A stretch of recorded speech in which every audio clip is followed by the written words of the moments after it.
Do you think you're free, Officer Dunn? Yes, I think I'm free. No more questions, Officer Dunn. God help you. So we always say in the Black Panther Party that they can do anything they want to us.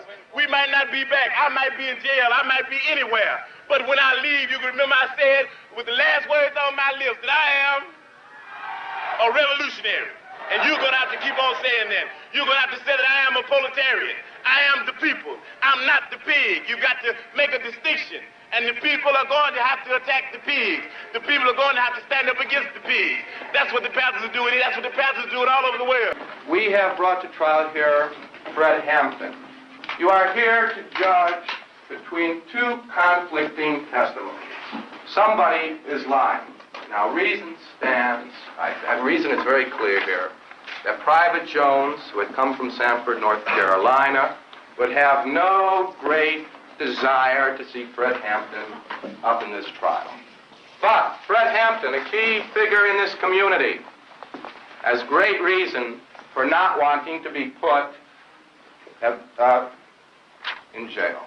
But the state's attorney and the state's attorney's office has reasons to see Fred Hampton in jail.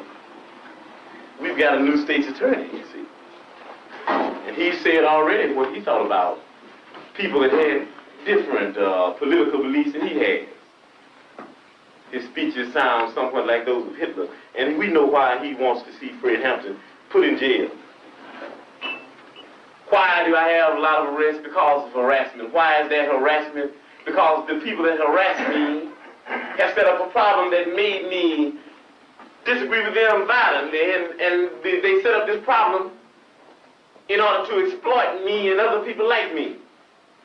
And why they want to get rid of me? Because I'm saying something that might wake up some other exploited people and some other oppressed people, and if all these people ever get together, then these pigs that are exploiting us, we'll be able to run them into the lake. That's why they want to get rid of us.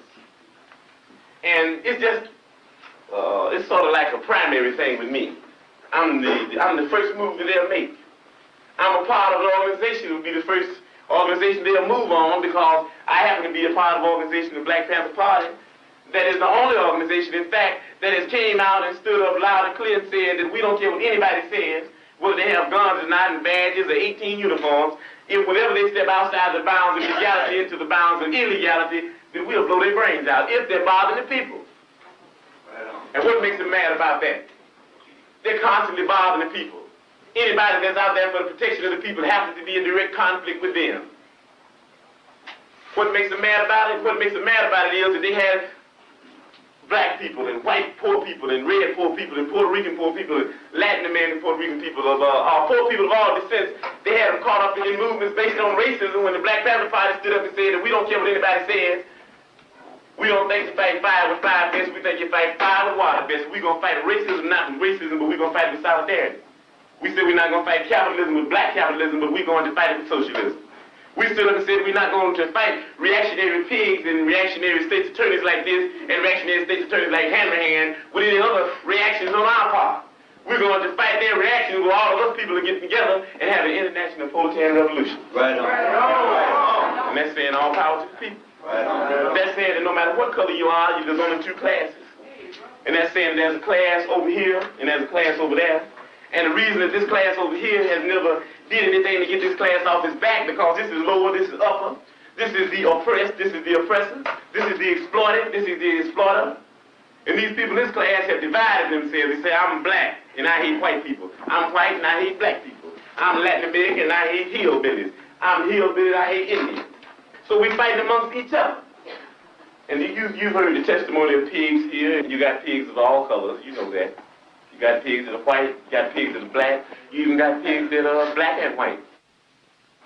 Propagating the same type of madness that this buffoon Hanrahan would be propagating if he were here himself. And why?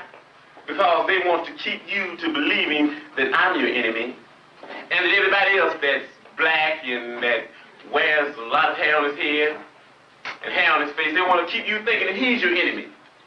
Why?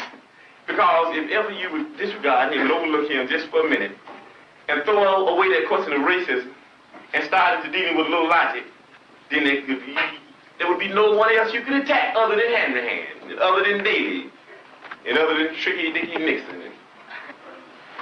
you make the right decision, then the oppressed people of the world can get complete satisfaction. I know you return a verdict of not guilty. Thank you.